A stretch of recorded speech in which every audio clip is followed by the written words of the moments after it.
assis. Voilà. C'est long. Pardon, ça m'a pas fait peur. Ça a marché. Ça se voit que je suis excitée là. Ah, des gaufres. Oh, putain. Ça vient de chez nous ça. Eh bien, c'est ma passion.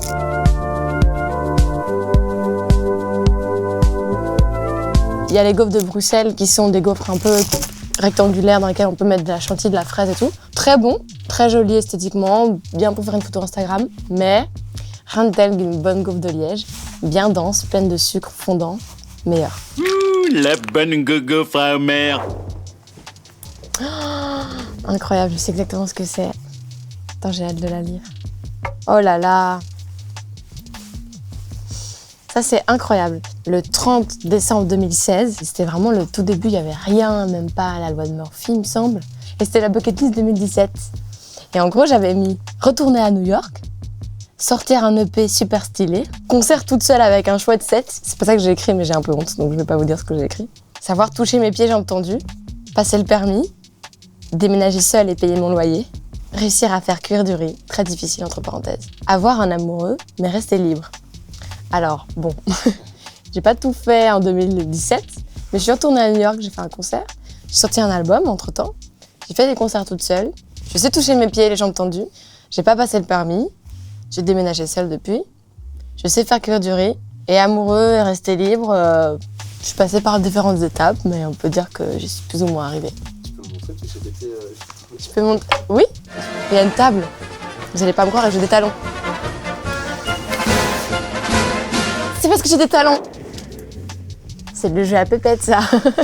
Bon bah ça, c'est le jeu de mon chien. J'ai encore rêvé d'elle. Qu'est-ce que c'est? C'est jouer? C'est jouer? Tu veux jouer? Je sais pas si elle va monter.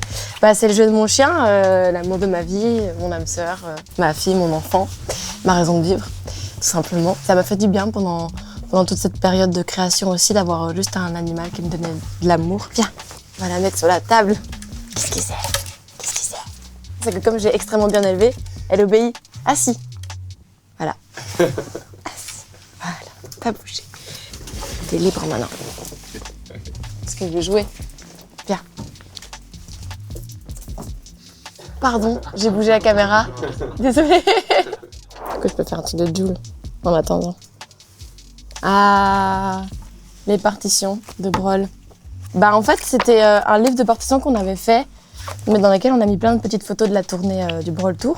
Il y a des très jolies photos, comme celle-ci, avec écrit « On t'aime ». Et puis derrière, on en balance pourquoi. On était un doigt d'honneur géant. Oh, un piano d'enfant.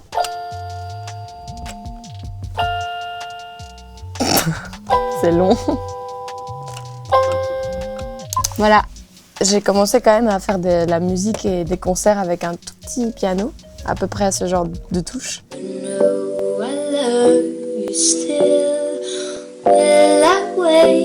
C'était à l'image du projet, quoi. C'était un peu bricolé, c'était un peu le début. Je pensais pas qu'il y avait vraiment des enjeux, je me rendais pas trop compte et je faisais des concerts sans trop me poser de questions et en fait, après ça s'est un peu précipité, mais au début, c'était ça, quoi. Voilà, je vais me cacher sous la table. Let's go. Ce sont des porte-clés originaux du tournage de la révélation de... Oui, Pépette, viens. J'ai vu ça. Hein. Ah. Qu'est-ce que c'est? C'est une araignée. C'est mon, je sais pas. Ça m'a pas fait peur, mais c'est mon prank préféré. J'ai fait peur à Juliette Armanet au NMA avec ça. Elle a fait pipi sur elle. Tiens, Pépette, qu'est-ce que tu veux? Donc, j'ai été tourner la tracklist dans un vrai roller coaster en Belgique. Yes. Et avant de partir, Sylvie, ma manageuse, me dit « Oh mais moi c'est bon, je le fais avec toi et tout, on le fait une fois pour le fun. » Et tout le monde lui dit « Non Sylvie, je pense que t'es pas prête. » Et elle se dit « Mais si, je vais le faire et tout. Et en plus, je vais faire des photos de toi à l'appareil photo jetable, comme ça on en a plein, ça va être fun et tout. » Je me dis « Mais je pense qu'elle ne sait pas. » Elle monte dans le truc, hyper confiante, hyper contente de tout.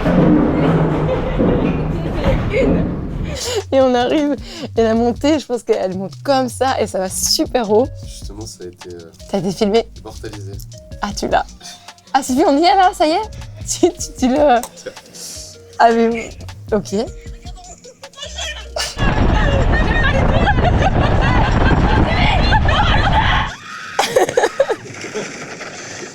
Il faut qu'il fasse partager un peu.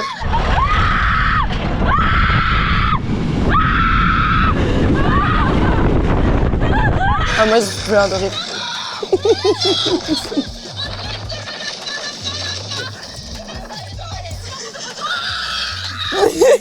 Mais ce que c'est... C'est pas ça que je lui prends la main. Je crois qu'elle a pris aucune photo du coup. Elle en a pris une à l'aller, Ouais. avant que je dise regarde la montée, et elle en a pris une en arrivant. Et ça, je dois dire que c'est fort quand même.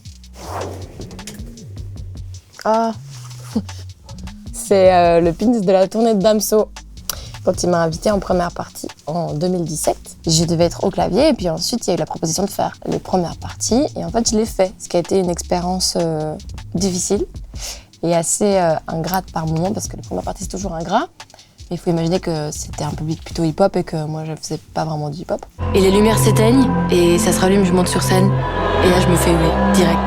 Ça a été, je pense, l'expérience qui m'a complètement fait me dire que je voulais faire ça comme métier, quoi. Et en même temps, j'avais le méga soutien de Damso et toute son équipe. Ça tenait des potes. On a vécu quelque chose de très fort parce que lui aussi, finalement, c'était un peu sa première tournée. Du jour au lendemain, je me retrouvais dans des salles à devoir un peu faire ce métier que je connaissais pas finalement. Et je me souviens que j'avais un petit pins de Damso qui était une sorte de petit porte-bonheur, quoi. Et t'as déjà fait des Buffalo avec Damso? Des Buffalo avec Damso, bien sûr, parce que Damso et son équipe, ils ont un petit jeu qui s'appelle le Buffalo. En fait, tu ne peux pas boire de la main avec laquelle t'écris. Moi, je suis droitière et donc je dois boire de la main gauche. Et si tu bois de la main droite, tu dois affonner, comme on dit en Belgique, faire cul sec. Et bien entendu, je me suis fait piéger plus d'une fois. Je suis rentrée un jour dans le tourbus complètement fracassée parce que je ne comptais pas boire. Mais comme j'avais fait un petit Buffalo, je suis arrivée dans le tourbus. Voilà. Bref. Oh, c'est la première fois que je le vois. Waouh, c'est quand même fou, hein. Putain, ça me vient. Bah voilà, 95, mon deuxième album. Qui est un album important parce que c'est le deuxième. On dit toujours que le deuxième album, c'est le plus difficile. Et j'ai surtout méga hâte, en fait, de le chanter sur scène. C'est comme ça que j'arriverai vraiment à me faire à l'idée qu'il est vraiment sorti, quoi. Oh. Petite carte pour le documentaire Netflix. Et... ce qui nous a en gros mis sur la voie. Et en fait, on avait plein de carnets comme ça parce que moi, j'écris tout dans des carnets depuis toujours. Je dessine, j'écris mes idées de clips, mes idées de setlist, de tout.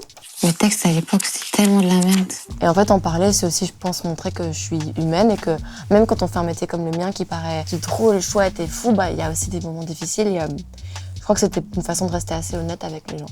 Quel Angèle es-tu aujourd'hui parmi tous? Ah! Première photo de moi. Je vois que vous avez vraiment choisi des photos qui me mettent vraiment en valeur, ça fait plaisir les gars, merci. Merci beaucoup. Voilà.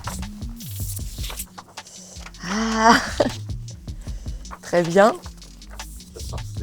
Un peu comme dans le docu. Exactement. Alors aujourd'hui, je dirais que je suis un peu de ça, un peu de ça, et un peu de ça. Et un peu de ça aussi quand même, parce que je me dis qu'est-ce que les gens ils vont penser de mon documentaire. Soyez gentils les gars. Voilà. Et pour finir, je voulais... Tiens. Tiens, ça a marché. Bien joué.